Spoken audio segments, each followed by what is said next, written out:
Morning, guys.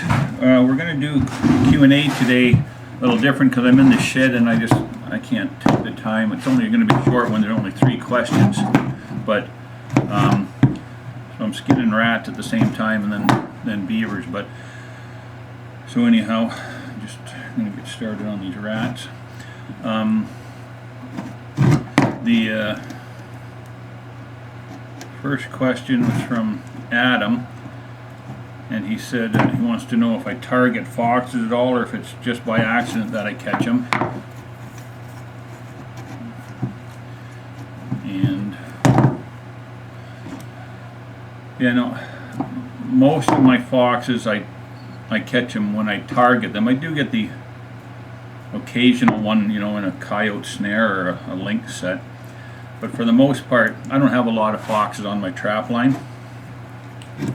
And for the most part, what happens is when I see some tracks in an area, if I want to take the fox, then I'll throw some bait in there so he just keeps hanging out, and then I will, after he gets a couple trails developed, either following my Skidoo trail or trails of his own, I'll put a snare in, and then usually the next time I come, I have them. So it's basically, like I said, if I catch 4 foxes in a year, that would be about the extent of my fox population. And that's, and it's kind of funny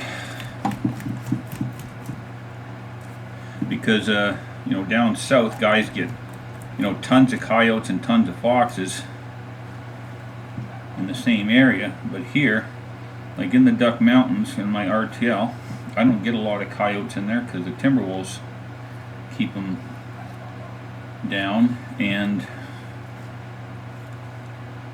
the muskrat number 1, and then out here, and it almost seems like the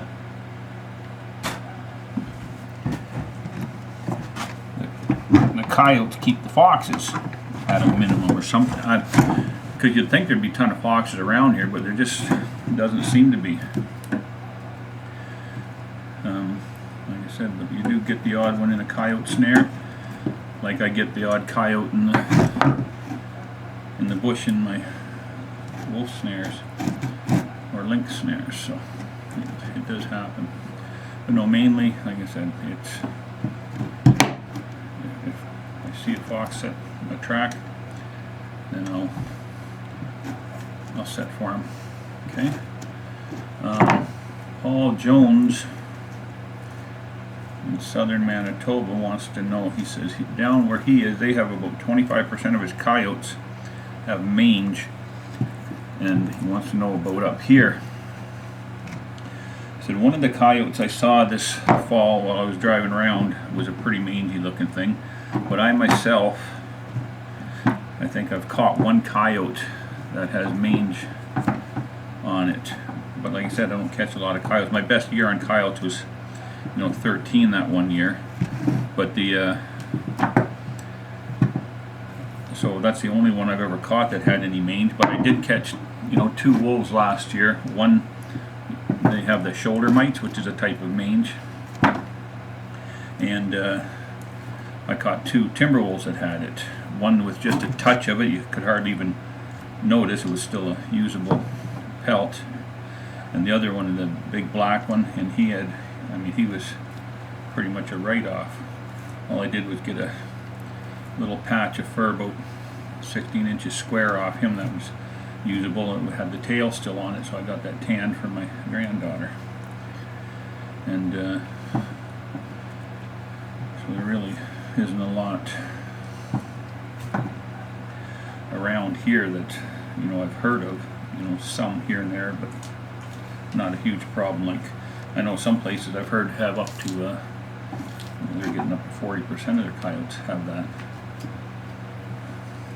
And I think I've been told that if you catch one, with mange, your best bet is to burn it so that other coyote, if you leave it in the field, other coyotes can get at it and then catch the the shoulder mites from that. So I'm not sure about that, but that's just what I've heard. All right. I think there's only one more question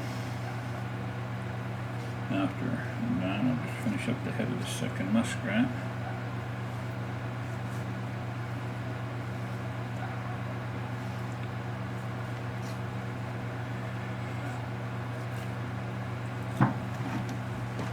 Okay, so the third question is, what about charging for nuisance beavers to try and make it more, financially payable? But yeah, I would love that if I could, but there's not a farm around here that'll pay somebody to go trap beavers out of their property. That just ain't gonna happen. Now there's a program in the summertime to collect bounty on beavers that are flooding agricultural land, but that's not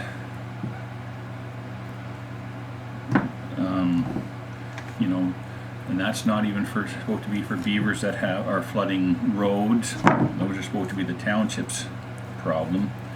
I know the government is working on trying to find some kind of solution, because whatever they're doing right now is not working. Paying this bounty, because I know, and I know for a fact, there's people that, buy the tails off trappers, or, for $5 or whatever, and go and then turn them in for the bounty. It's just, seriously, I mean, if you gotta go and defraud the government for $10 or $15 and whatever, but I know what happens. Of course, anywhere there's money involved, shit like that's gonna happen, but no, I'd looked at, starting up a nuisance animal business, like, but there is nobody here that would pay you to trap beavers. And there's also a program too where if you go in, clean out the beavers and repair, remove the dams and do that sort of thing, where you can give the farmer a bill for anywhere up to $700, and then they pay it, and then they can put the bill in and they'll get reimbursed 50% of that cost. But again, there ain't no farmer that's going to pay $350 even to have that done. They can just walk in there with a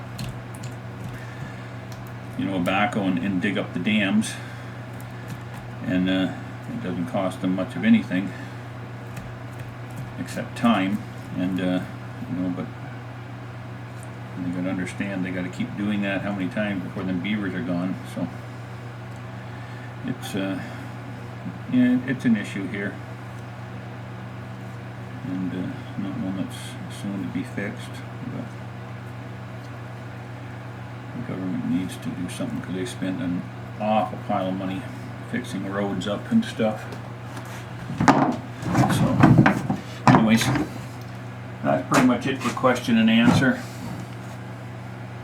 I think somebody had asked me to do another video on rough skinning the beavers, so